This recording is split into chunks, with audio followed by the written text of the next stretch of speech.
Support the Amigos podcast and keep the Amiga goodness flowing for just $1 a month. Visit our page at patreon.com/AmigosPodcast.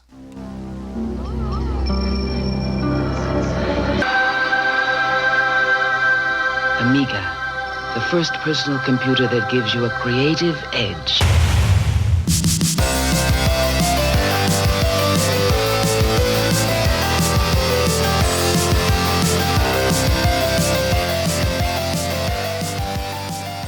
Hey everybody, welcome to Amigos. I'm John. And I'm Aaron. And today we're going to talk a little bit about that famous album released in 1990 by They Might Be Giants. I've got that album. Flood. Yes. We might talk about the Amiga game as well. Oh, yes. This game, Aaron, before we get into the news, was chosen by the Amigos Game Selection Committee. This was the very first game chosen via committee. You know, the Amiga Game Selection Committee is a very elite, mysterious group. They are. Sort of like the Majestic 12. No one knows exactly where they're at, where they meet, and or how they operate. It's kind of like Stonehenge. Listen, when they pick a game, you don't question the game. You just look at the game. That's right. And that's what we do. But before we take a look at Flood, Aaron, you were talking about there's been a veritable cornucopia of Amiga news this week. It's Amigacopia. It's a new news site right there. Hey, we're just giving it to you just guys. Strap Amiga right on the front and wham, you're in. That one's for free. Yes, let's have a look at this interesting news. Now, right out of the gate, we were shown some love early this week. Dr. In fact, Love? you posted this boat. The Amigos was spread to Amitopia, which we actually have referenced a bunch of times. I like their stuff. Mm-hmm. You want to cover this one since you throw it up there? Yeah, so we got a really nice review up at Amitopia. The guy over there wrote up a real nice article about us. We appreciate it. Amitopia, they're good people over there. So you know, if you're looking for a new Amiga site to peruse, make sure you check them out. Add them to your list.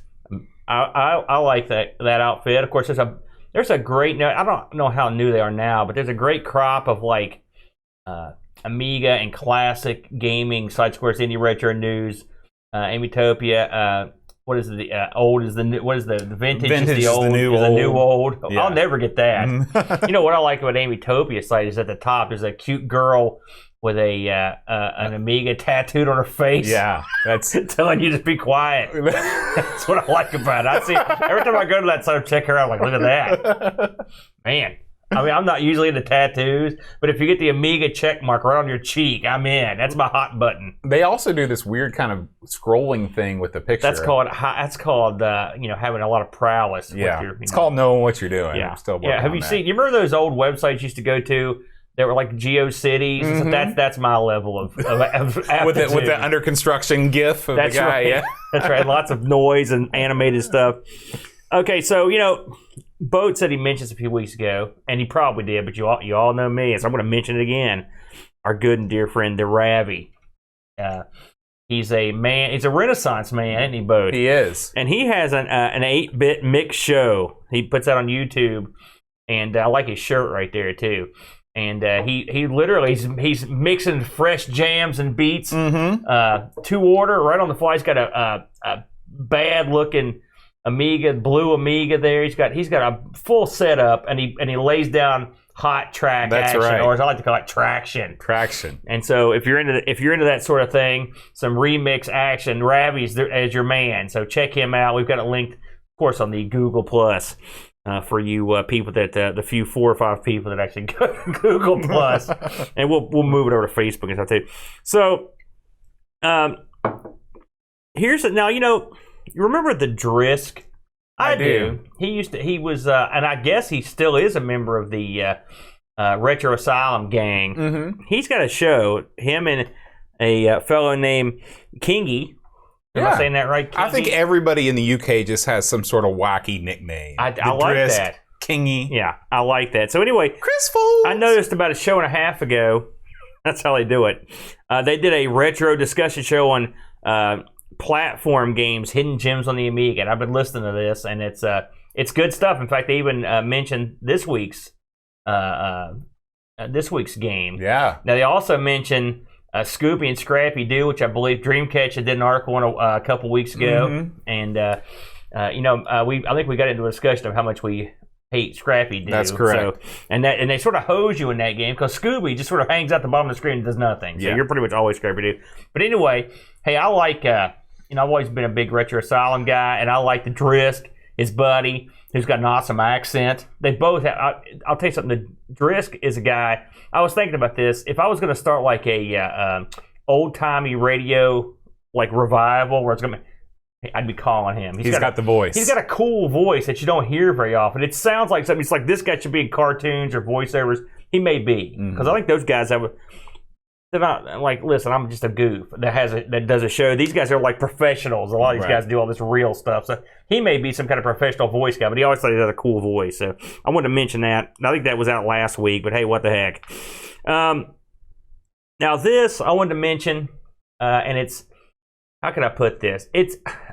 I wanted to cover it, but it's sort of misleading, okay?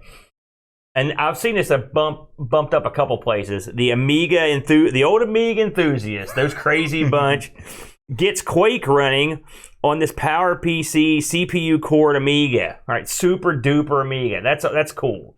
Now, will this run on my 600 boat? No. No, correct. No. Correctamundo. Now, if you have a beefy super machine, you could run Quake on it, and it runs. Did you watch this video at all? No. It's a lot of sitting around at the desktop. Oh yeah, it looks to be action packed. Far. What you're looking at here is just the setup basically, and there he finally gets into it there towards the end.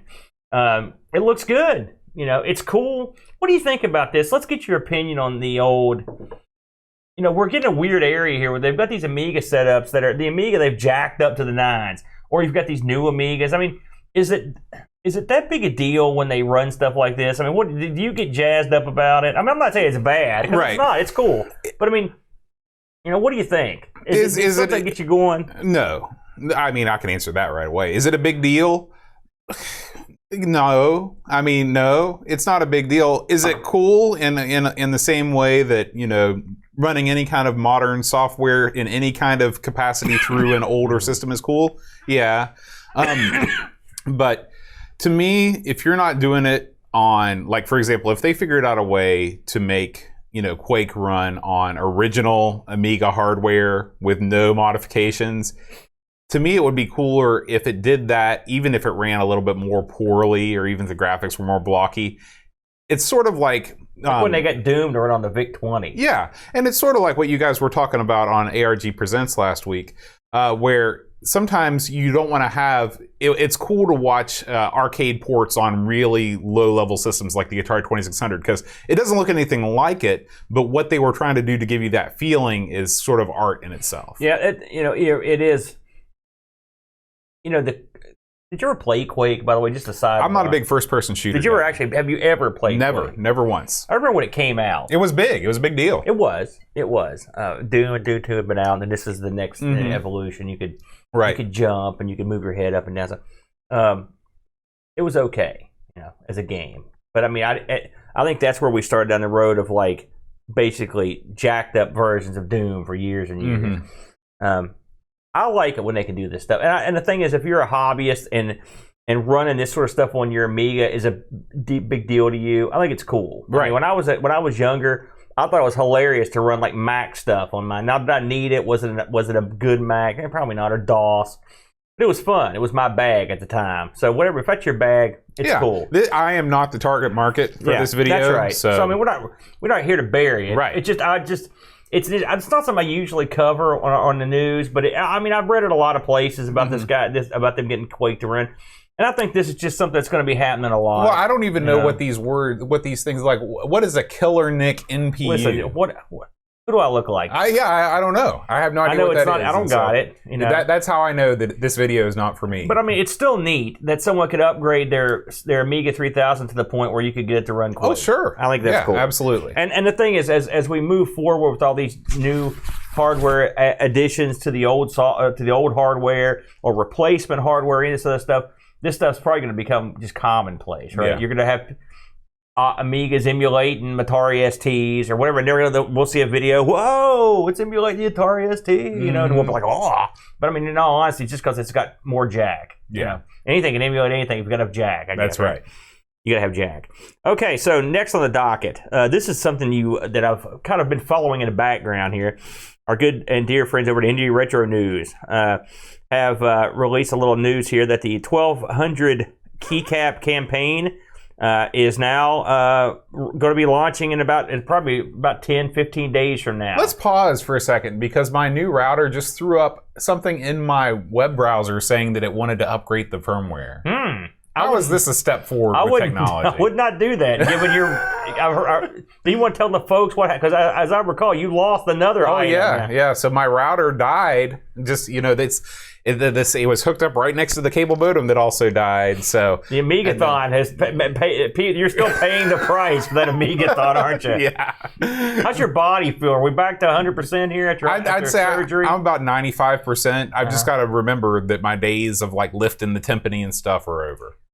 I think there's an 85% chance that you'll regain all your strength, but there's only a 35% chance of that. It's like Steel Panther or whatever, like 50% of the time it works 100% of the time. You know what I'm talking about? No, I got no idea. Anchorman. I have seen that, but they also ripped that off from the mini Zucker Abrams movie. So sorry. The what? The old airplanes. They already and Naked Guns. They already used that bit. So it was as those guys used to say, it's a recycled joke. Well, it's environmentally friendly. Nothing new under the sun. So anyway, getting back to these keycaps. It wouldn't be an Amigos episode without us talking about some Kickstarter with keycaps. That's right. Well, I mean, this is sort of a big deal. So let's say you've got a bad-looking Amiga. It's all colored up. You're like, holy smokes. I'm cock of the walk, except for these keycaps. These things keep screwing me. Right. Here's your answer. Now you go. And it's the same people that did the actual cases. So go get them. It's going to happen, I guess is what I'm saying.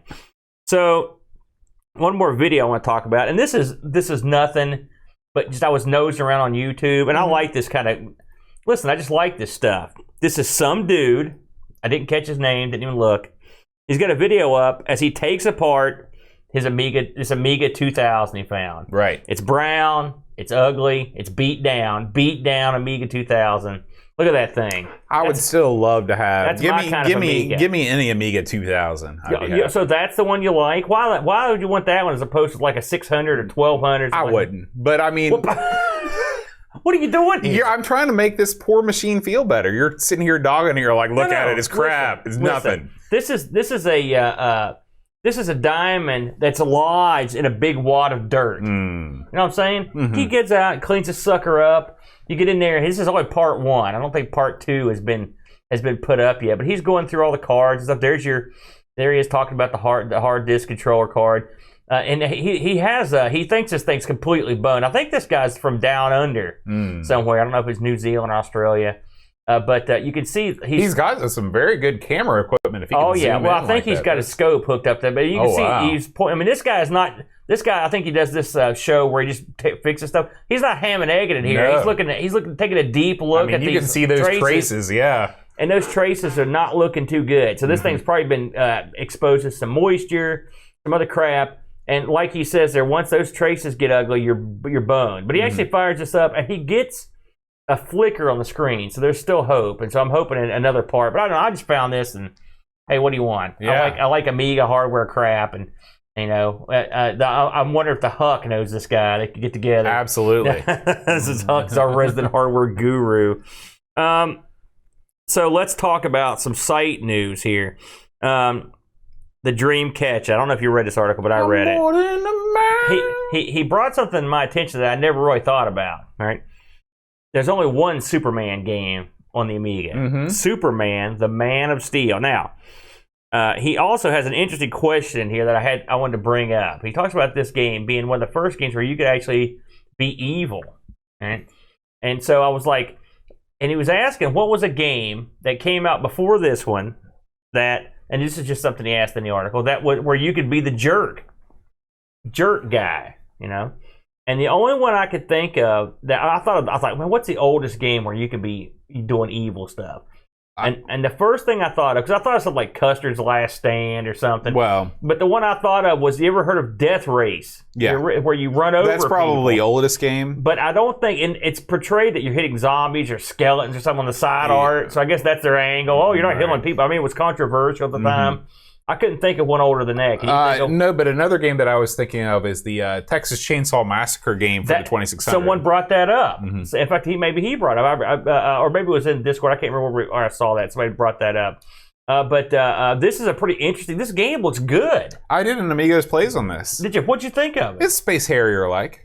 But did you get past the first level? Because there's different aspects of the game. It was very, very difficult. Yeah. There's like side scrolling, and there's I didn't see any of that. Oh, there's like there's shmup levels. Wow. I mean, this is all I saw. Keep scrolling down. Right Look here. down. Go down through there. Look at the other levels here. We're kind of nosing through this. Look at that. There's like a 3D perspective. There's your side.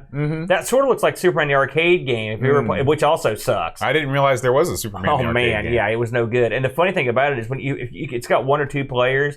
And the neat thing is, if you play 2 players, the other Superman is like inverted colors, like a yellow suit with like a blue S and red highlight. It's real bizarre. It's like the Bizarro World Superman. It stinks. No, it's not that cool. It's just like I'm palette swap Superman, or a colorblind Superman, because it looks like he literally dressed himself in a phone booth when he put that outfit on. But anyway, I like that. The Dreamcatcher, of course, always good stuff. And again, if you didn't download it last week, his massive PDF of Certain Doom has been compilated, right? Which is part 2 of all of his works. His collected PDF. works, absolutely. Holy smokes, what a tome! Yeah, I've got it setting comfortably on the hard drive back in the pad. I've been leaping through it. What other stuff have we been up to this week? Now, Bo, I don't believe you had any plays this week, but we did have our. I actually did. I streamed Flood. Yeah, this week. You did do that. I did see that. I didn't put it up on the G Plus. I forgot about it, but I did do that. So if you're interested in watching me play Flood in real time, you can check that out. And actually, I watched you play it before I actually loaded it up. I was like, let's see what this looks like. I was like, More on that later. Yeah, and then we also had. I've got to mention Insert Disc 2. I really enjoyed Insert Disc 2. This new one where we had listener questions. Right. And they were fun. That was a lot of fun, wasn't it? The listeners had some, a wide range of topics. I loaded the wrong video that they talked about. I liked your crazy icon with I couldn't figure out what was going on at first. I'm like, my God, I think I developed some sort of cataract or something. And then but I saw it was some kind of weird overlap. I felt like the Riddler. Yeah, that's why I was going for that. So if you just want to hear, I know. Who could get enough of just me and Boat rambling about garbage? Which if you're in the live chat, you've been hearing that for the past 40 minutes. But hey, if you can't get enough, there's more. But we do answer listener questions. We should do that more often. That was a lot. That was fun. That was really. Do you want to plug your gimmick? Well, I would, but I don't have the number right offhand, and I don't have it saved anywhere. Well, you can plug it, and then we'll put the number up later. All right. Well, you can. You can. Call in to we have our own Amigos voicemail box. Yeah. It's a Google Voice number. Yeah. And you can call in and leave us a message and ask us a question, and we will answer it on a future Insert Disc 2. Yeah, maybe we can slide it in at some point. But just call us up, leave us messages. I love that stuff. Yeah. I want to hear some of these suckers' voice.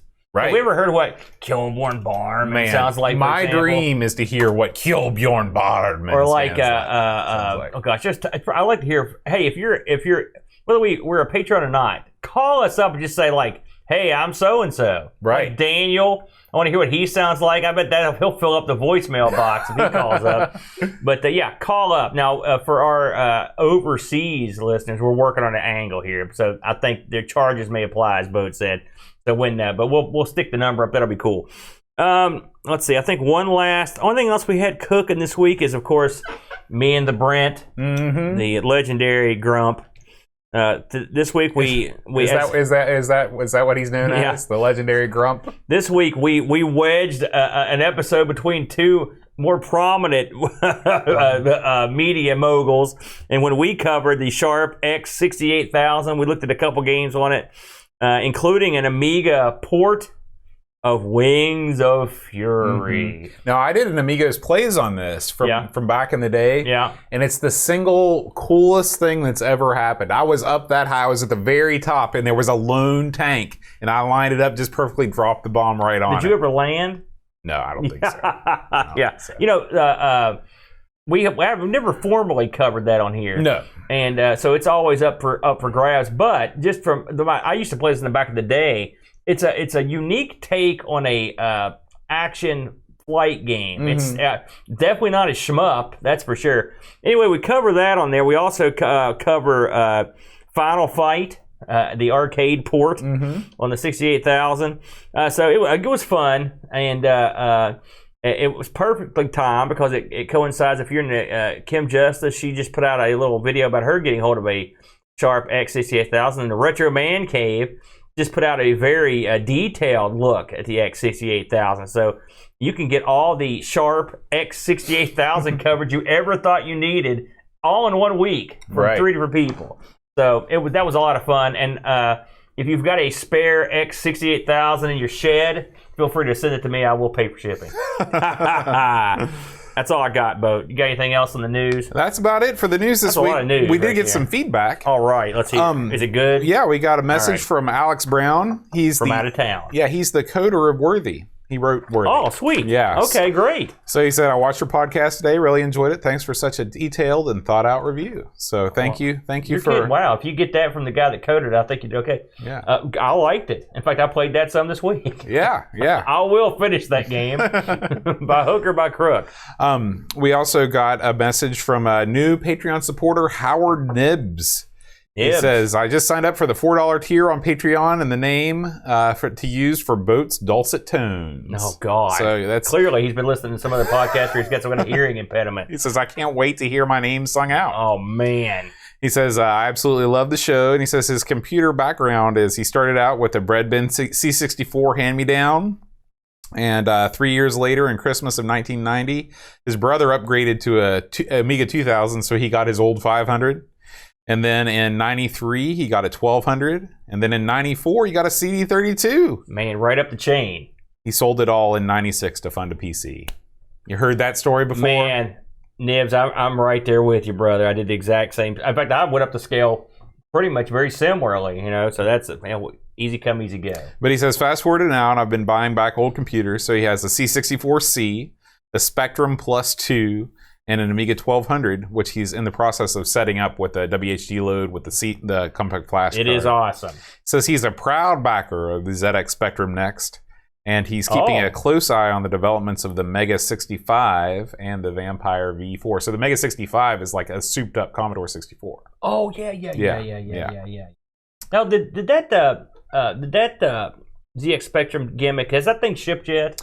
It's shipped, I think, to various media outlets. Because I don't know. I don't think I've seen anyone actually review it yet. That's why I don't know if anybody's gotten them yet. I think that I've seen some various reviews of production models, and let's say I'll be kind and say the reviews have been mixed. But really? It's possible that because this was the darling of all the. These are the same people that they were killing that other ZX thing that got killed. Right? Well, maybe I'm mixing it up with the other thing. I think the other thing didn't ever get released. It's never come anywhere.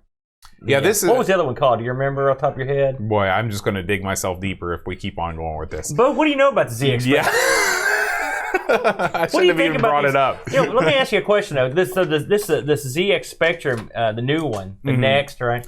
Okay, so there's the thing that's the portable, and that's the thing that everybody hates. It's called the Vega. Okay, but it did get out. Like I did see like people reviewing it and playing it. But I don't think it ever got released. Okay, the Spectrum Next. Okay, so I take it all back. It's all clear in my head now. Okay, The Spectrum Next is a Spectrum-like device. It looks like a keyboard. It's supposed to be like a new the Spectrum we're coming out now. Yeah. Right, so it's got full compatibility with the old games, but it's also got like another chip on it that makes it do faster. And it also will fix the color clash. Right. So that one is the one that should be out soon. Yeah. Okay, that's what I thought. So I'm hopeful that that does well. Would you have one of those? Absolutely. Would you ever consider buying one? I mean, because we've got that ZX Spectrum that I've got, but I mean, this one presumably has all modern ports. Right. It's got HDMI. The PAL issue is not as big of a deal. Plus, you can put games on an SD card, stuff like that. So, I mean, I would consider it. I love the ZX Spectrum. I've only played probably 1% of all the games that are out there, but it's got the thing though that I've always given me pause is that I kind of like the color clash. To me, that's part of the system. Is seeing the overlapping stuff and. I hope that there's an option that you can leave that on if you want to. What I would like is some sort of awesome handheld Amstrad. That looks. I enjoyed it. I will say, Hamstrad. I want to tell you something. We've had a cup of coffee with the Amstrad. We had a cup of coffee with the Acorn, and we had a cup of coffee with the Zixford. I think almost every game we played on all three systems. Yeah. Now, what does that mean about me? I think when you're old school and you grew up sort of playing that stuff, it just feels right, doesn't it? Just like when you fire up something in the old Atari. And what's great, it just feels like the right thing to do. What's great about all the British computers is it's like all these games that we had no idea about that we've never played. It's like a treasure trove waiting to be uncovered. It is. So we're going to have to go down that road one of these days, aren't we? Yeah, absolutely. Just like how much fun did we have with the SG-1000? Oh, yeah. Same thing. Yeah. It's like we didn't get it. It's like, holy smokes. That's the one regrettable thing about the 68,000, and I mentioned in the show, is that, and I'm sure there are some hidden gems deep in there, but there were 276 games, and the majority of them were like arcade ports. When you can play the arcade version now, and the ports are so close, there's not a lot of interesting differences there, the ones that I've read about, to make them. Whereas if you play something on the SG-1000, like you don't, or the there's no ZX, there's no Girls Garden for the arcade, which is hey, that's one of the best. Yeah, absolutely, I love Girls So Garden. anything else you got? Any more feedback? That's all the feedback from this week. I think we also heard. Now stop me if I'm wrong, but I believe on our Worthy show we also heard from the. Didn't we hear from the guy that did the sound too? I believe he actually gave us the correct pronunciation of his name. Oh, okay. Yeah. So thank you for him as well. Yeah, thank you. I don't know if you may not have saw that, but I thought that was cool. We butchered it, by the way. Oh, I'm sure. I'm not surprised. As we are known to do. All right, what's next? Next up, why is the world in love again? We're going to talk about. You're going to route the audience with your voice. I'm going to sing the whole album. Lost my lucky ball and chain. I like that song. So let's talk about this game. I will say this is a very thought-provoking title. Absolutely. In my opinion. Absolutely. I don't know where you're going to come from here, but we'll have to see. So, Flood. First of all, before we get fully started, we had both, if you're like me, Boat, and I think you are, we had only heard of this game because other games that we had covered, people had worked on this game. I kept hearing it brought up. Oh, this guy did this. It was usually because it was a Bullfrog game. Like we covered Theme Park. We got a lot of these guys. There was a lot of back and forth. Yeah. So I'd heard of this game.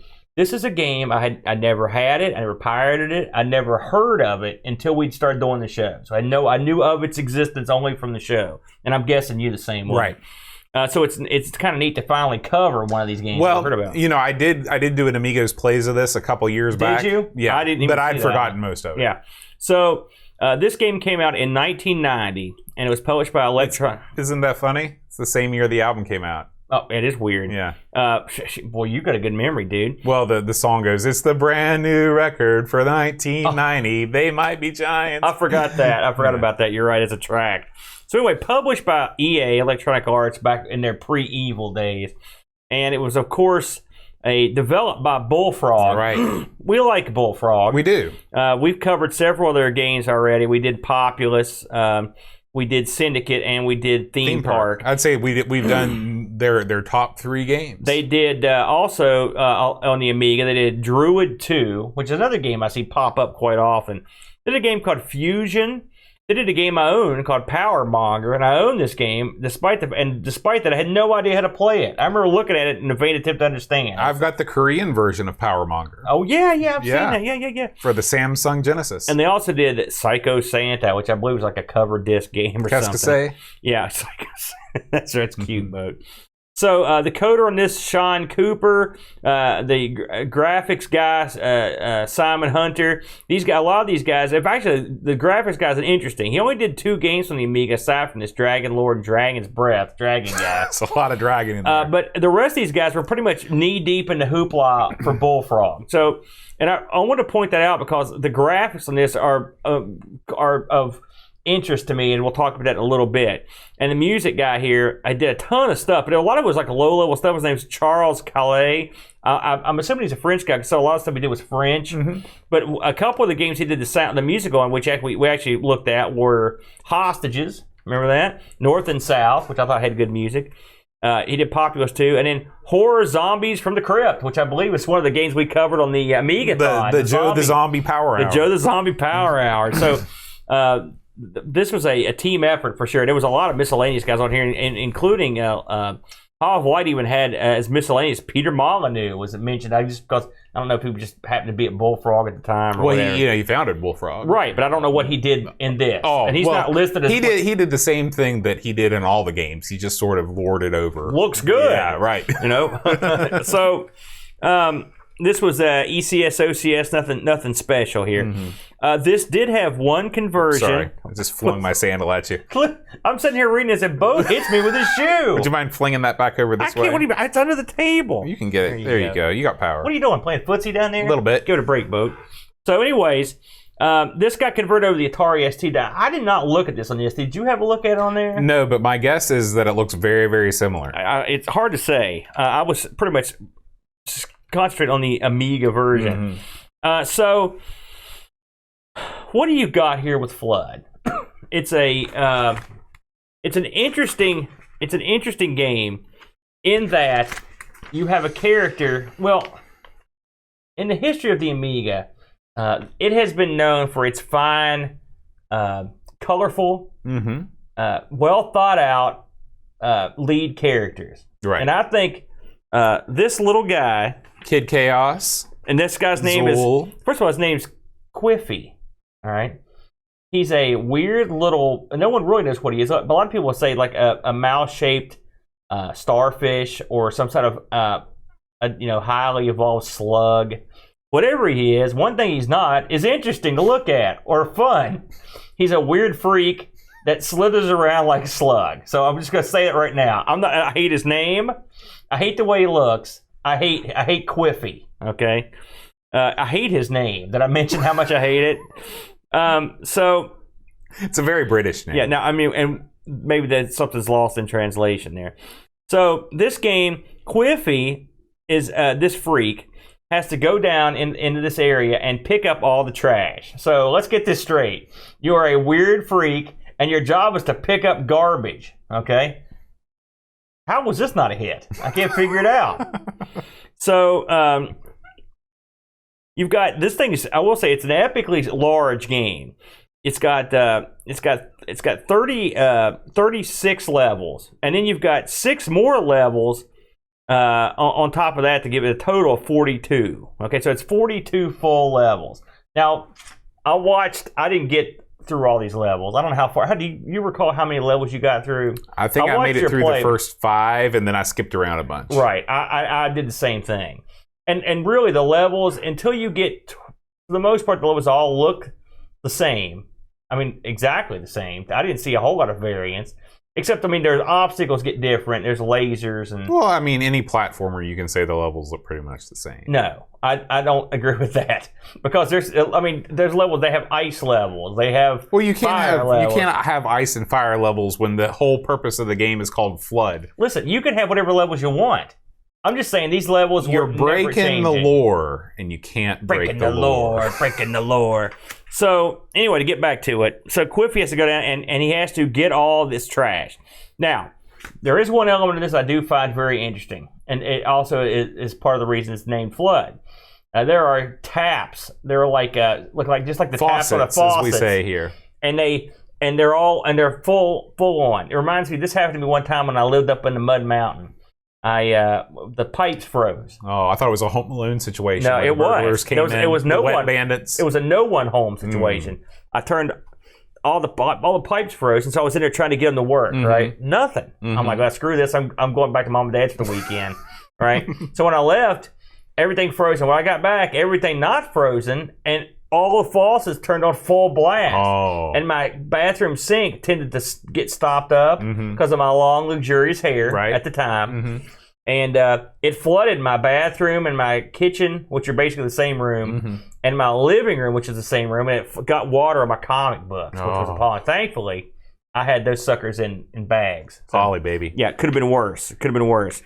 So, but anyway, the aspect of this game that's interesting is these faucets, as water flows down, it actually flows down into these levels realistically, which is kind of cool. I don't think I've ever seen a game that the water did that. I mean, it'll flow off a ledge down below until a point where it'll pool, and it'll start to pool, and the pool will build up. Right. Now that's part of the game because it's sort of the method that they do to make you hustle. It acts as a timer. Now, Quiffy can swim, but he's got to breathe. He's much like Super Frog, I guess. He's not the kind of weird amorphous freak that can breathe water. He has to get. He's the kind of weird amorphous freak that can't breathe water. That's right. So, as you're gathering these cans, there's a thing that ticks off that tells you how much trash you've got left to get.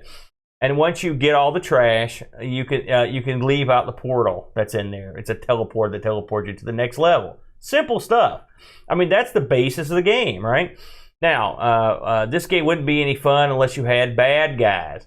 You've got some weird bad guys in this. I mean, and one particularly bizarre bad guy. So, when Queefy's running around, he is pursued, okay? And he's pursued by a bunch of weird stuff. Let's talk about these teddy bears. Let's talk about these enemies in general. Okay. What did you make of these things? You want to give us? Yeah. So at first I was very impressed by the enemies because I thought there would be a much greater variety of them than there turned out to be. There's a mech-like enemy that looks like something straight out of a Mega Man game. Yeah. It's drawn very well and sort of an anime style with big eyes. It appears to have more frames of animation than Quiffy himself, who is rather poorly drawn in mobile form. You can only draw a blob so well. Yeah, you're going to get so much detail. When from Quiffy him. Moves, his hair moves and his gut moves up and down. That used to be me, but when I lost the hair, that sucks, man. That's the way it goes. You've also got a ghost that acts as a secondary hurry you along timer called Aunt Matilda for reasons that aren't completely clear to me because I did not memorize the documentation. Now he follows. Actually, I printed out the docs. Here. Okay. Because you got to have. I had to read this to figure out what in God's name, what was going on. I mean, what is that ghost? Well.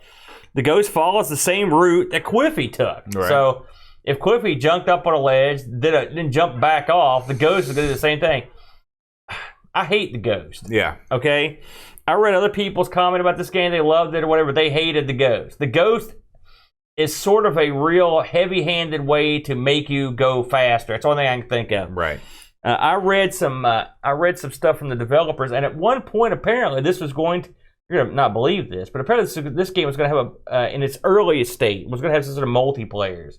Like a lot, like 4 or 8, a ton.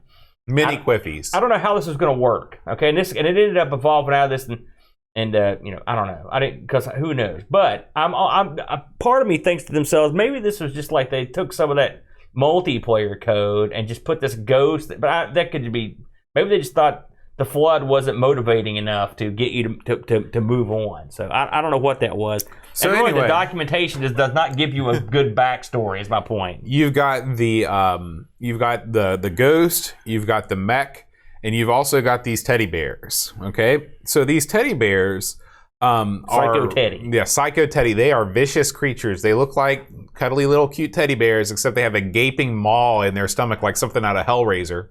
And they thrash about. They usually travel around in packs, and they kill you immediately if they hurt you. Now, if you read the documentation, you're supposed to sort of harness and herd these guys to pick up the trash for you, so you can complete the levels faster.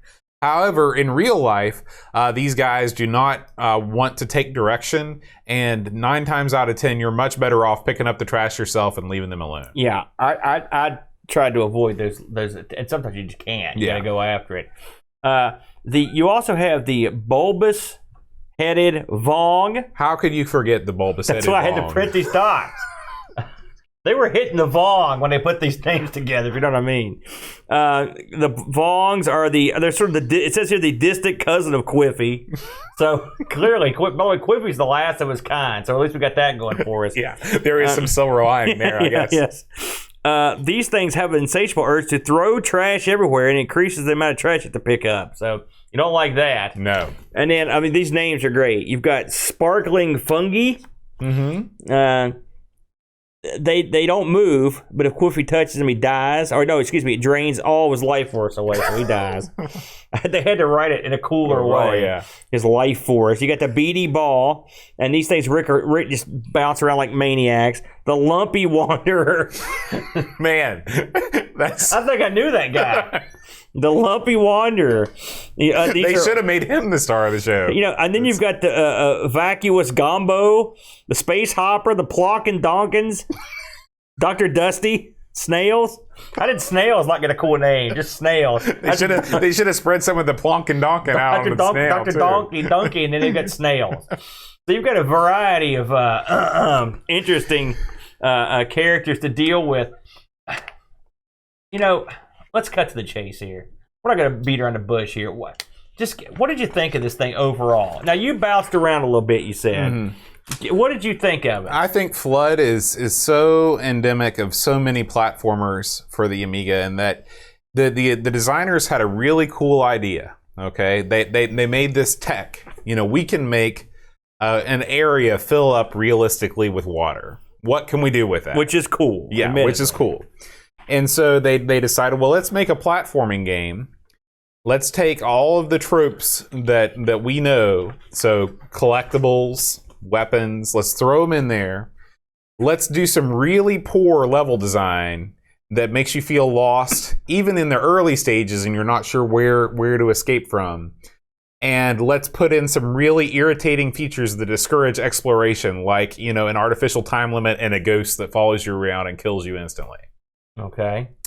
So all that said, I appreciate the technology behind the flood mechanism, but outside of that, there's not a whole lot more to appreciate. The weapons it's nice that he has different weapons that he can use, but a lot of the times the weapons don't work right. There's no on-screen indication to know what weapon you have equipped. There's no on-screen indication to know how much of the weapon's charge you have left or how many grenades you have left. And the enemies just aren't, they aren't easily killed, and they respawn instantly when you leave the screen anyway. So, by the way, FYI, the weapons are the huge flamethrower, grenades, boomerangs, the shuriken, and the timed dynamite. Now, just like, this also follows the grand tradition of, coming up with absolutely the worst possible mascot for your game of all time. They must have gone to the school of Kid Chaos when they... We may have a new champion. Yeah. I will admit that. I don't know. I like the opening, the very, very beginning where he shows him put on the goggles. I thought it was going to be this extended sequence a la Super Frog where you see him put on the goggles and head into the suit. No, you just see him put on the goggles and then bam. Music's good there at the beginning. Yeah, but then there's no level music. Yeah, that's another big problem I have with this game. You get some really nice water sound effects, but you get no music at all. Even the end of the level music, it sounds like a cut rate Super Frog. Well, it sounds like somebody pushed a cart of dishes down the stairs. Excuse me. We know how Zool used all the crazy cartoon effects. It's sort of like, this was like the Dollar Tree version. Yeah, absolutely. Now, there are hidden areas in this game. Yeah. But if you don't know where they are, you'll never find them except by raw luck, because you just push up or down in a certain area and you get transported to it. There's no thing that would indicate. It's not like in Super Frog where there's hidden areas and you can kind of see where they might be and you feel clever when you figure them out. This is all dumb luck, whether you find them or not.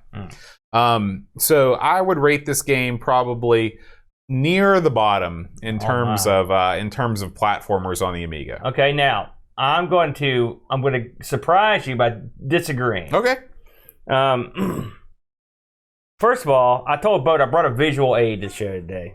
For you that aren't listening at home, this game is so drab. I like how you that it needed color. I like how you wear it backwards. Well, I didn't want it to get on the microphone. Don't worry about that. And so the mic can live with a lay. Secondly, everything Boat said, well, not everything, but a lot of what he said is true. Horrible main character. The levels are depressing. They're so brown and drab and light and just ugly. I'm not done yet. I forgot about something else. Oh, go ahead. The scrolling in this game is horrible. It's plain to see that they programmed this game on the Amiga for the Atari ST, because we all know about the scrolling issues of the ST. It's very herky-jerky. None of the smoothness that you find in Super Frog or Zool. And everything about this game it's almost sort of modern, because a lot of modern like first-person shooters and stuff are all brown and gray. There is no brightness at all. Now I realize this game is set in what's ostensibly a series of sewers, so maybe they decided to go that way. But boy, there's nothing at all visually appealing about this game, other than maybe those Mega Man enemies. No, I think it's an ugly game. Okay, it's ugly. There's no in-game music, which is a bummer. Okay, the jump mechanics and stuff are not great. All that said, this guy Quiffy can do some cool stuff. He can climb on the ceilings. He can climb up the walls, and it makes for some interesting. I don't agree with you on the level design. Actually, I thought the levels were pretty clever. I mean, to be honest with you, I kind of liked it because they let you use Quiffy's natural abilities to get past the levels, which I thought was cool. What natural abilities are those? To climb on the walls, climb on the ceilings, that stuff. Have you ever played Gex on the 3DO, which me and the boy played it? This is like an early evolutionary stage. I can see Gex. that. I've played Gex. All right, now I like Gex more, but Gex has a lot more personality than this guy. And he's obviously it's a better looking game. This game, as you get further into it, they employ these lasers, and they're I don't know what you call force walls that you can climb on and stuff. I think that element, I had to cheat to get to those, but I kind of like that element. That made it a lot more fun. There's some clever level design with those to get him around. I like the idea that you're picking up something. Now, again, I hate the plot of this game. I hate it. The whole thing, I'm going around and picking up trash. And this isn't Captain Planet, man. Is this the best we can do? I don't think they tried very hard. I've heard this referred to as a grand experimental game, and maybe you could say, yeah, that's what it is. But I mean, it's just. This is the Amiga, man. I mean, what are we doing here? And it's 1990. I mean, the Atari 8-bit could have pulled this off with ease. There's nothing going on here that an old school 8-bit system couldn't pull off. The fact of the matter is, this game succeeds in spite itself on some level. I find that Queefy controls okay, good enough. But if you consider what you're doing with him, with all the walking on the walls and stuff, I think it's interesting. The weapons are interesting because you can use them in interesting ways. All right, it reminds me. Some of the stuff reminds me almost like a worms in a way. I can see that with when you're throwing this stuff down, and I think that's neat. The fact that the enemies suck. I don't like any of them, but they are fun to kill. It's fun to get the shuriken or something going, and they're bouncing all over the place. It's kind of amusing. The glaive. Yeah. Well, again. The flamethrower is a flamethrower. It's kind of fun. So I can get past the ugliness of it. I can get past the crap sound. I can get past the stupid enemies. But as a whole package, I mean, is the gameplay there? It is. To me, there's gameplay there to be had. Fun gameplay. But it's just so oppressive. I mean, and you know me, that's a real problem I have with some of these games is when they don't, like you said, this is sort of in a sewer. But I mean, first of all, does it all have to take place there? This is lazy. To me, the game is lazily produced. I mean, give us some, like you said, I mean, okay, I'll grant you don't have to have every level, it has to be different, but just some variance, something. You know, for God's sakes, there's underground caverns. Give us some caves or ice cave or something. I want something. Also, this character is just a lump. I mean, like you said, he's poorly animated. The exits are just lame, just these like gaping holes. That it could have been. It's been done. The games like this have been done and been much better. The only thing this game's got going for it really is the level design and Queefy's ability to go up on the wall. You keep elongating you pronounce it more and more like Queefy every time. It's Quiffy. Quiffy, whatever you will call it. You started out right and then it gradually changed. It doesn't matter. Slugface. I don't know where it doesn't matter. He's just this lame guy. So while I wouldn't say yes, but I'm going to rush back and play Flood. It has enough going for it where I could see giving it another shot. Plus the water element. And the fact that the water fills up. The only other game I could think of right off the top of my head that does that.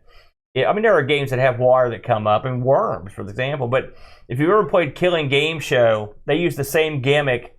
Water fills up the bottom of the screen and it covers the level and eventually it kills you.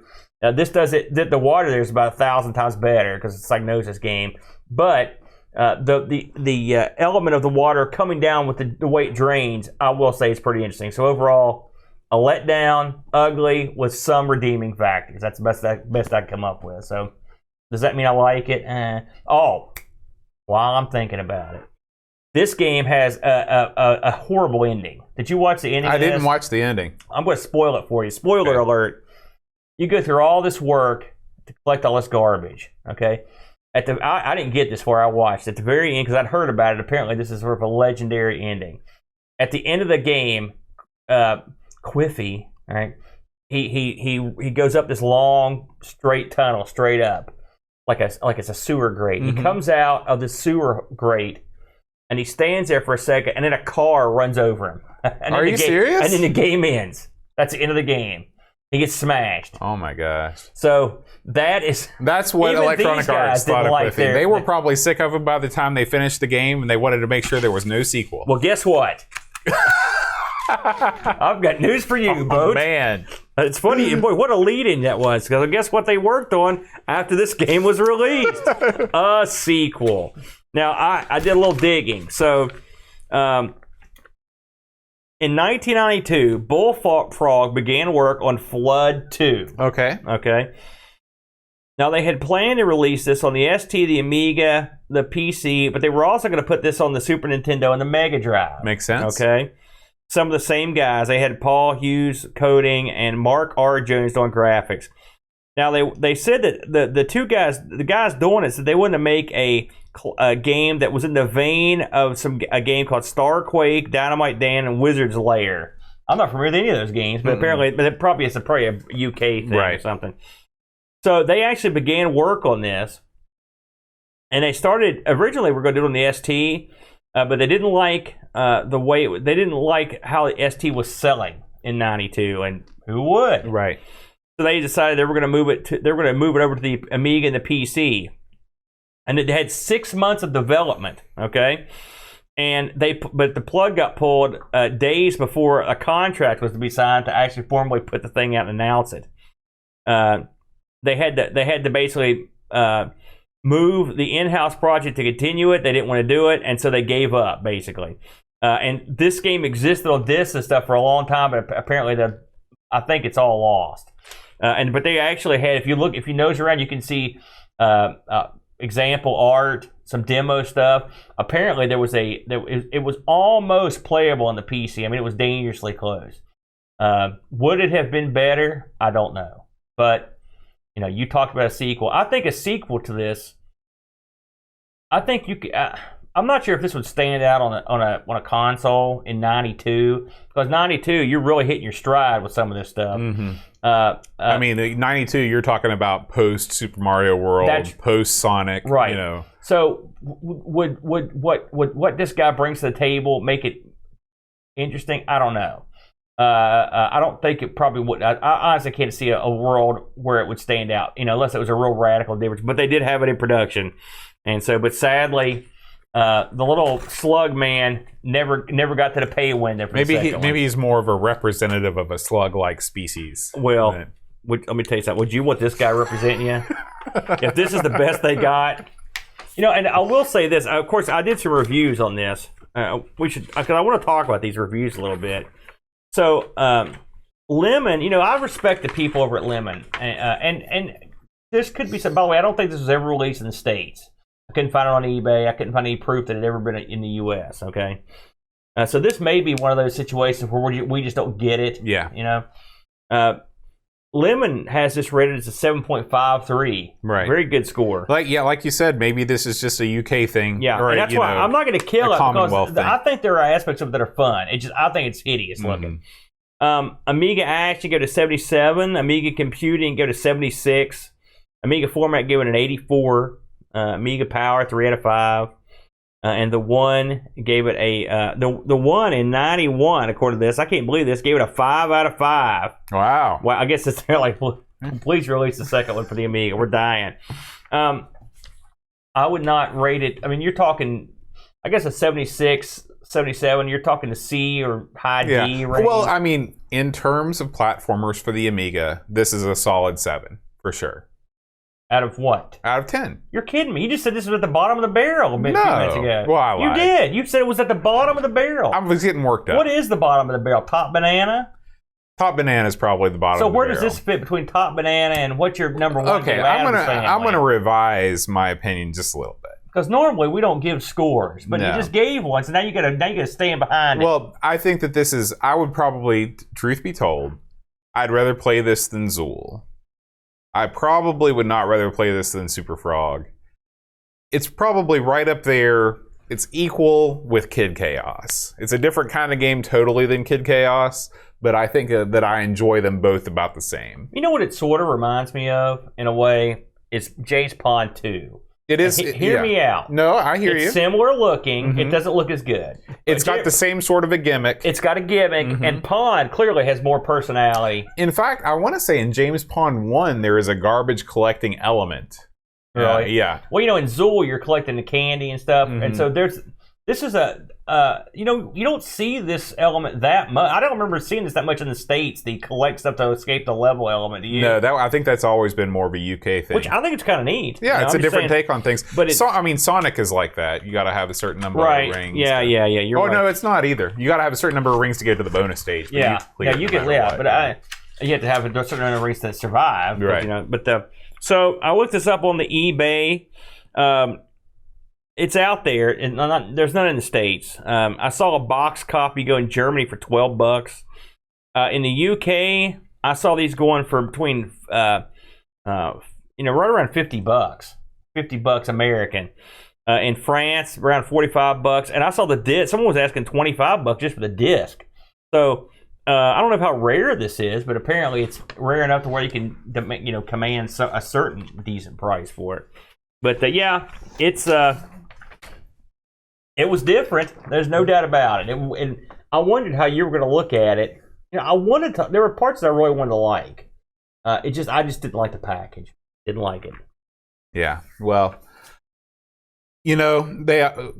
there's games for everybody, and this is just not really one of those for us. I enjoyed playing it. I enjoyed, experiencing it. I probably won't go back to it, but I hated experiencing it. I thought it was just so ugly. It's just another example of how there in every game there are aspects of it where you can say they were really proud of this thing and they really slacked off on this and this. Yeah. And so I think this was they were just giving something a shot. Yeah.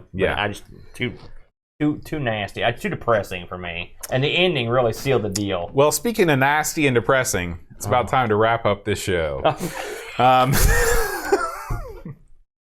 My God. Last week, Aaron, on the Patreon Song Challenge, we had a lot of winners. Last week's song was Don't Look Back in Anger by Oasis. Trust me, after that song, I looked back in anger. Darren Coles, Paul Harrington, Dan Ross, Gary Hucker, and Pixels at Dawn all guessed it. Pixels at Dawn, in fact, called it a rather lovely rendition. Really? What do you think about that? I think Pixels needs to get his head examined. Or at least his ears. So, guys, if you like the show, if you enjoy listening to a couple Americans talk about games that were never released on these shores, you can support the show by going over to patreon.com/Amigos podcast. There's lots of benefits to being a Patreon supporter. You get access to our Discord channel. You can help pick the games that we play every week. And you also become part of the Patreon supporter song that gets sung at the end of every show.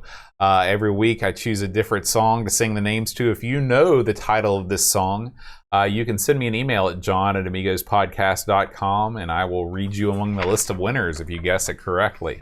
So here we go. Howard Nibbs, Matthew Larimore, Andy Craig, Sean Zoe, Darren Lomax, Colin 419, Barkbit, Roland Burke, Andrew Monks, Joe the Zombie, John Cook, Dan Ross, Leaf Kalan, Alan Kebab, Chick Coty, Level Lord, John Marshall, Matthew Perron, Ricky DeRocher, Creepy Dead Boy, Figgy, CTZ, The Slow North, Stefan Sword, Mortensen, Edvin Helen, Blendo 75, Christopher Hassel, Ravi Abbott, Chris Folds, Dreamcatcher, Lauren Giroux, Graham Vebke, Brent Dowdy, Lane Denson, Adam Battersby, O'Brien's Retro and Vintage, Gary Huckersey, Brian Jones, Paul Harrington, Duncan Styles, Alan Kebab, Anthony Jarvis, Tapes from the Crypt, Josh Nan, Adam Bradley, Jonas Rulo, THT, Eric Nelson, Kim, Tommy Humbertstad, Daniel Binkson, Brutal Barracuda, Darren Coles, Jason Warrens, Pixels at Dawn, Kjolbjorn Barb, I got that one right away. Good. You know, before we close the show, I have two special things. Okay. I want to build a hearty and fond farewell and a rest in peace to Aretha Franklin, who was awesome. Yes. And Jim the Anvil Neidhart, who inspired me to grow this horrible beard back when I was a little child watching him on the TV. And God bless you, sir. How old were you when the beard first appeared? What do you mean? You mean how old was I when I first saw him wearing that beard, or when I got the beard? when you got the beard. 8. I started growing it right then. It's a slow process. No, I didn't have a beard until probably. Because I've seen pictures of you in college, I think, where you didn't have the beard. I didn't grow the beard until I was in Lexington. When I was going through my Maharishi phase. Yeah. Went over to India for a couple of months. Oh man, I think I may have mentally. But yeah, Neidhart. I always liked the goatee, and I was like, man, I think I'm going to try to grow me one of those. And yeah. The rest is history. Yet another warrior of the squared circle gone too soon. That's right. Aaron, next week we are going to play a racing game. We Oh, haven't done a okay. racing game in a while. We have not. Yeah, the Amigos Game Selection Committee has chosen for us Test Drive 2 The Duel. Yes. I know you're a fan of this game. I am, and I love that game. I've not played Goody. Test Drive before. You did the right choice. You made the right call. I can tell I'm going to beat you like a your dog. mood in has this game. shifted Yes. 180 degrees from 5 minutes ago. I love that I game. feel the warmth. I've and the played that on energy coming every from you. conceivable system too. I love it. All right. Well, stay tuned for that. Just a reminder, we do record the show live every Friday at 5:30 Eastern-ish, except when we don't. And, We're usually talking at least by then. yeah, you can tune in and participate in our Amigos chat along with Dan Ross, Edvin Halan, UK Retro Gamer, Paul Harrington's here, Duncan Styles, Retro Man Cave in the house. We got a bunch of folks in the chat today. Thank you guys for hanging out with us. And next week, we will tackle Test Drive 2. Until then, guys, we'll see you then. Adios.